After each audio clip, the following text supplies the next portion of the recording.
Bem, caros alunos, falaremos mais detalhadamente sobre projeções ortogonais. Nos desenhos projetivos, a representação de qualquer objeto ou figura será feita por sua projeção sobre um plano. Os raios projetantes tangenciam o retângulo e atingem o plano de projeção, formando a projeção resultante. Como os raios projetantes em relação ao plano de projeção são paralelos e perpendiculares, a projeção resultante representa a forma e a verdadeira grandeza do retângulo projetado. É denominado projeção ortogonal. Do grego orto igual a reto mais gonal igual ao ângulo, pois os raios projetantes são perpendiculares ao plano de projeção. Toda superfície paralela a um plano de projeção se projeta neste plano, exatamente na sua forma e em sua verdadeira grandeza. A figura B mostra que quando a superfície é perpendicular ao plano de projeção, a projeção resultante é uma linha. As arestas resultantes das interseções de superfícies são representadas por linhas, conforme mostra a figura C. Como utilizar as projeções ortogonais? Como os sólidos são constituídos de várias superfícies, as projeções ortogonais são utilizadas para representar as formas tridimensionais, através de figuras planas. A figura mostra a aplicação das projeções ortogonais na representação das superfícies, que compõem um cilindro, um paralelepípedo e um prisma de base triangular. Pode-se observar que as projeções resultantes são constituídas de figuras iguais. Isto acontece porque a terceira dimensão de cada sólido não está representada pela projeção ortogonal. Para fazer aparecer a terceira dimensão, é necessário fazer uma segunda projeção ortogonal, olhando os sólidos por outro lado. Olhando para os pares de projeções ortogonais e sabendo que eles correspondem às representações dos três sólidos vistos por posições diferentes, pode-se obter, a partir das figuras planas, o entendimento da forma espacial de cada um dos sólidos representados. Os desenhos resultantes das projeções no planos verticais e horizontais resultam na representação do objeto, visto por lados diferentes, e as projeções resultantes desenhadas em um único plano, conforme o slide representa as três dimensões do objeto. Assim sendo, pode-se concluir que duas vistas, apesar de representarem as três dimensões, podem não ser suficientes para representar a forma do objeto desenhado. Uma forma mais simples de raciocínio para a utilização das projeções ortogonais em planos perpendiculares entre si é obter as vistas fazendo-se o rebatimento direto da peça que está sendo desenhada. As duas vistas obtidas também podem corresponder a formas espaciais completamente diferentes, mas uma vez se conclui que duas vistas, apesar de representarem as três dimensões do objeto, não garantem a representação da forma da peça como o exemplo a seguir. A representação das formas espaciais é resolvida com a utilização de uma terceira projeção. É importante considerar que cada vista representa a peça sendo observada de uma determinada posição. Nas projeções ortogonais, apesar de estarmos vendo desenhos planos, em cada vista há uma profundidade não visível que determina a forma tridimensional da peça representada. Cada superfície que compõe a forma espacial da peça estará representada em cada uma das três projeções ortogonais, onde os planos que compõem a forma espacial da peça foram identificados com letras, e nas projeções pode-se analisar os rebatimentos de cada uma destes planos. Por exemplo, o plano A. sendo paralelo ao plano vertical de projeção, aparece na vista de frente, na sua forma e em sua verdadeira grandeza. Enquanto nas vistas superior e lateral, o plano A é representado por uma linha devido à sua perpendicularidade aos respectivos planos de projeção. Como a representação de objetos tridimensionais por meio de projeção ortogonal é feita por vistas tomadas por lados diferentes, dependendo da forma espacial do objeto. Algumas de suas superfícies poderão ficar ocultas em relação ao sentido de observação.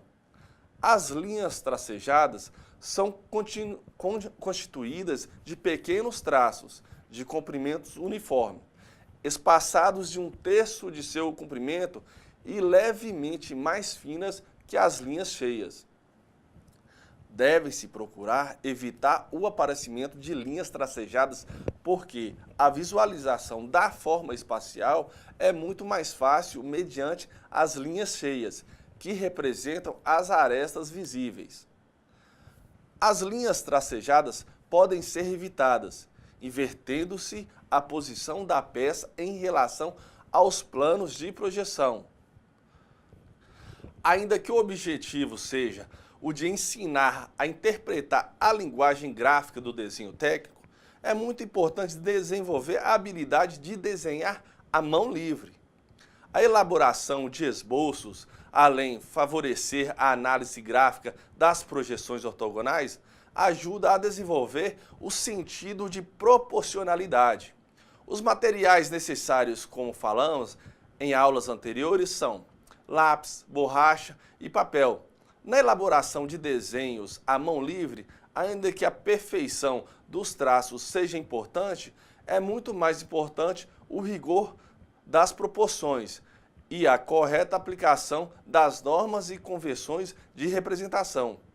Existem algumas recomendações que devem ser seguidas para facilitar a elaboração de desenhos à mão livre.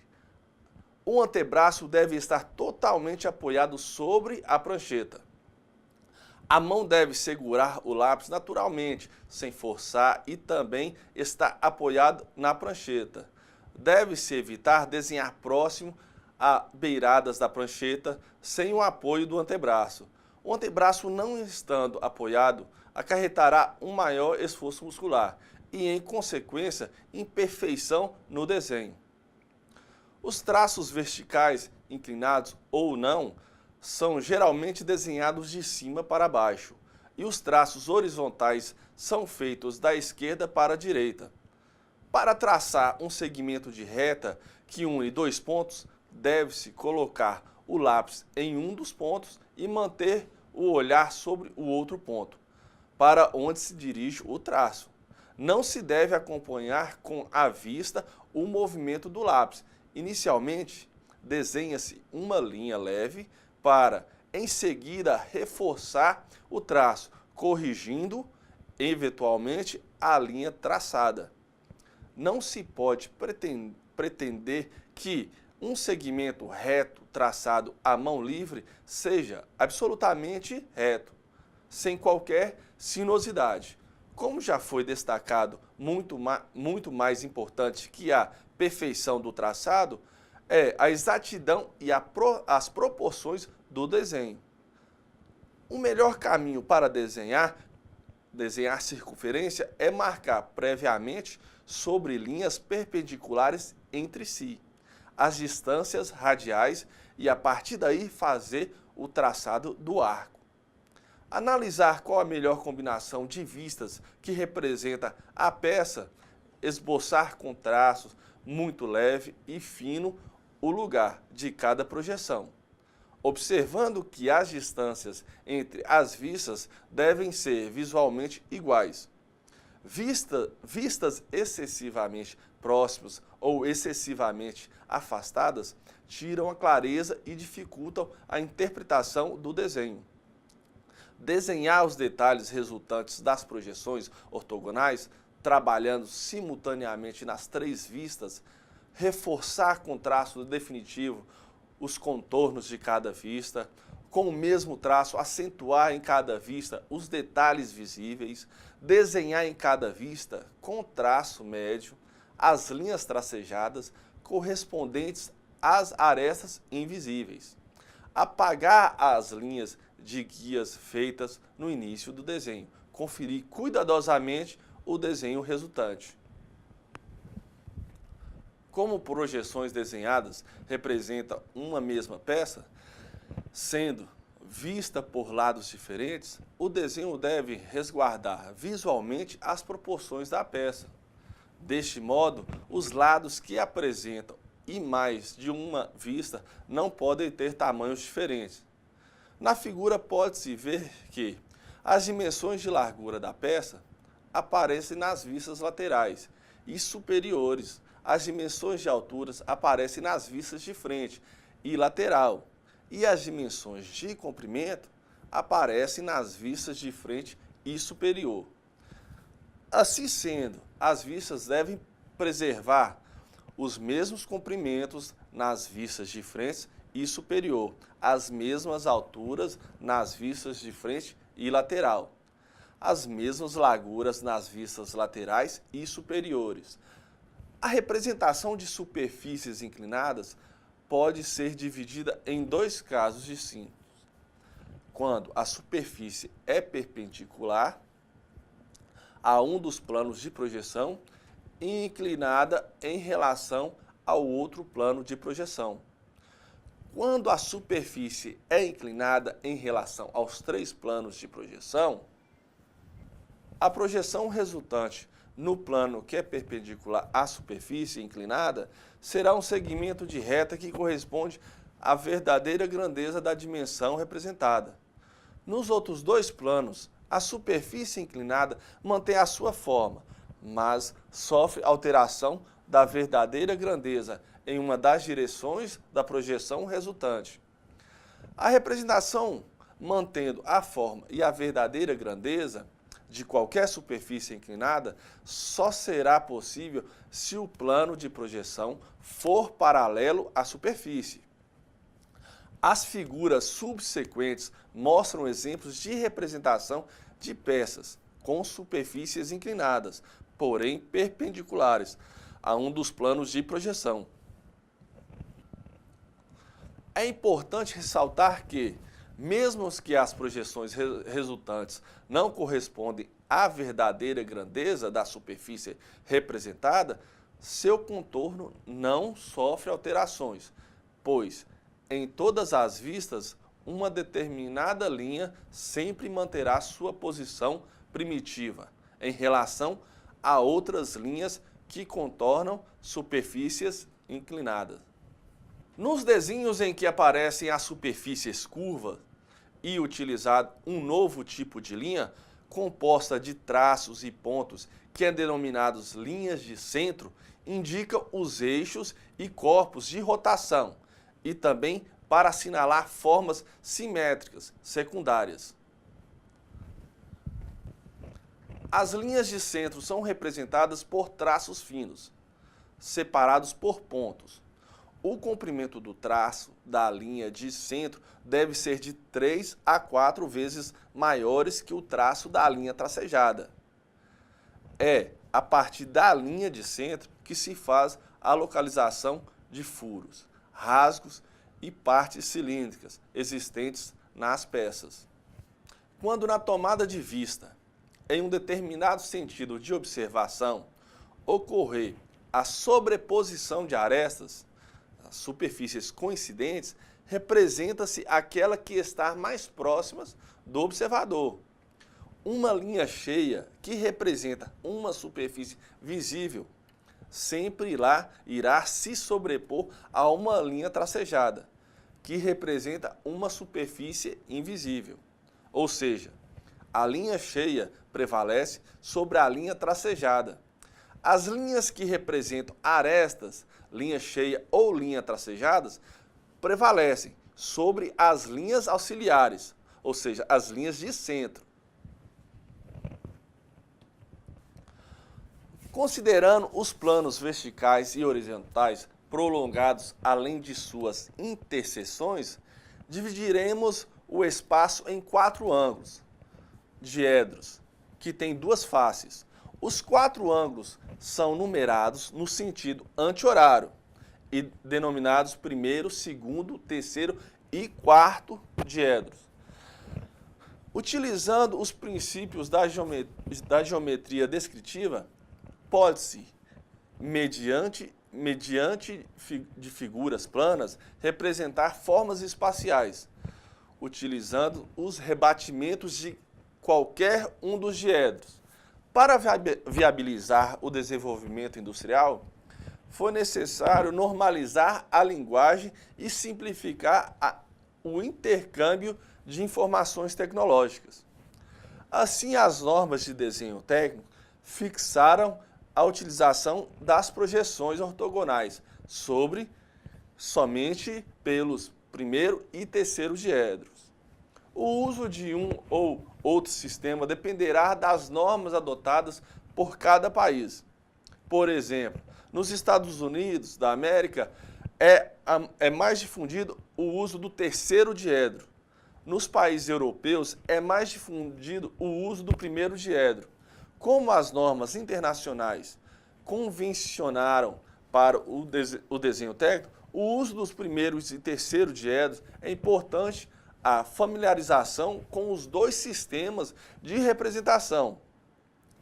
A interpretação errônea de um desenho técnico poderá causar grandes prejuízos. As projeções feitas em qualquer plano do primeiro diedro seguem um princípio básico, que determina que o objeto a ser representado deverá estar entre o observador e o plano de projeção, conforme mostra a figura.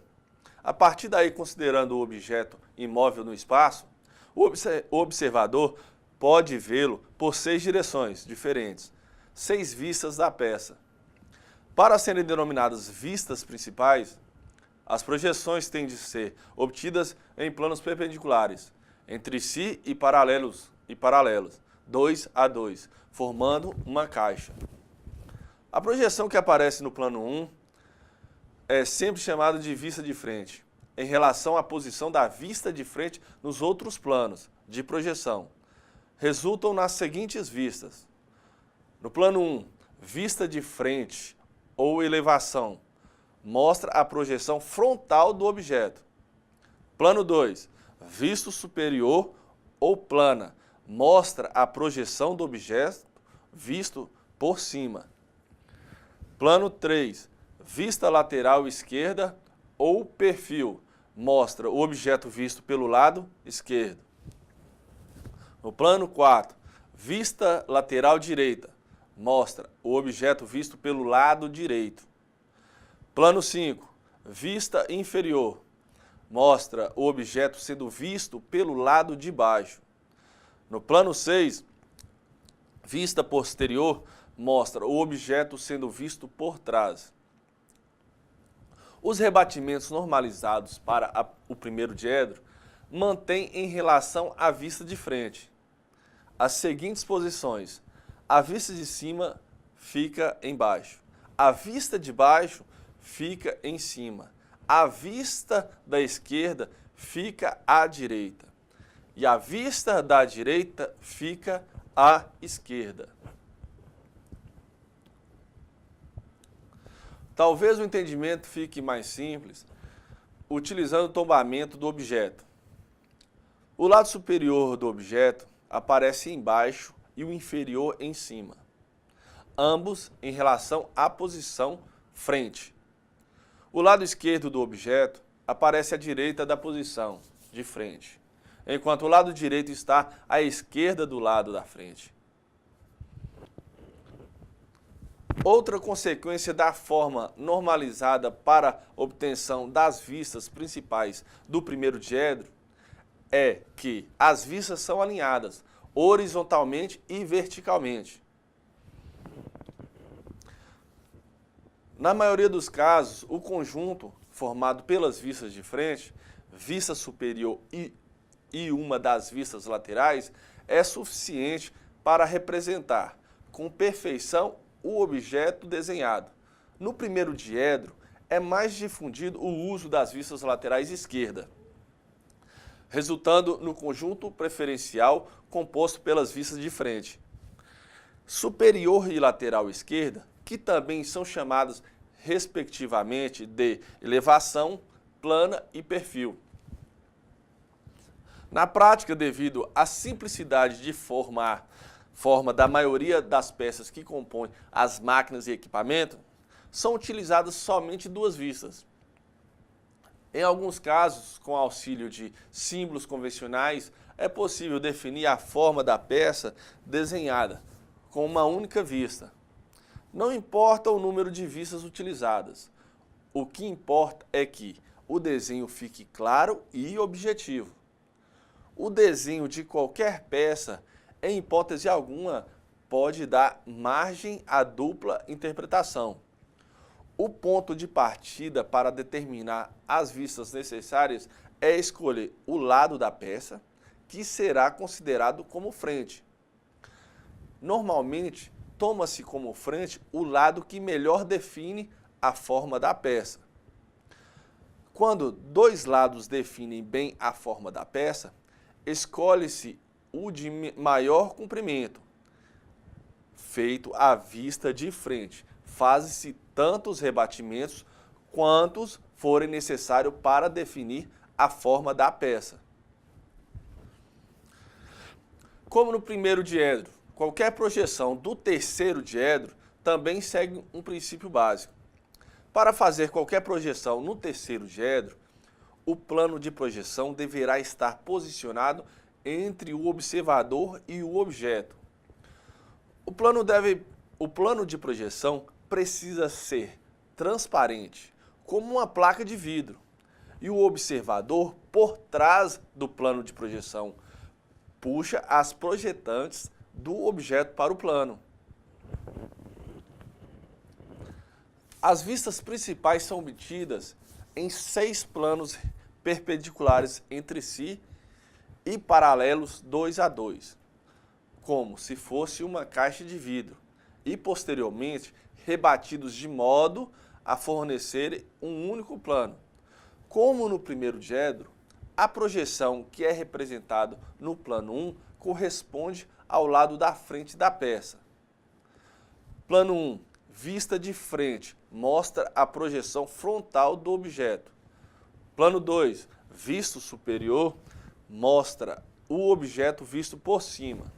No plano 3, vista lateral direita, mostra o objeto visto pelo lado direito. Plano 4, vista lateral esquerda, mostra o objeto visto pelo lado esquerdo. Plano 5, vista inferior, mostra o objeto visto pelo lado de baixo. No plano 6, vista posterior, mostra o objeto visto por trás. Bem, caros alunos, chegamos ao término da nossa terceira videoaula. Espero que vocês não percam nenhum detalhe, pois falaremos mais adiante das diferenças do primeiro diedro e do terceiro diedro. Até a próxima, pessoal!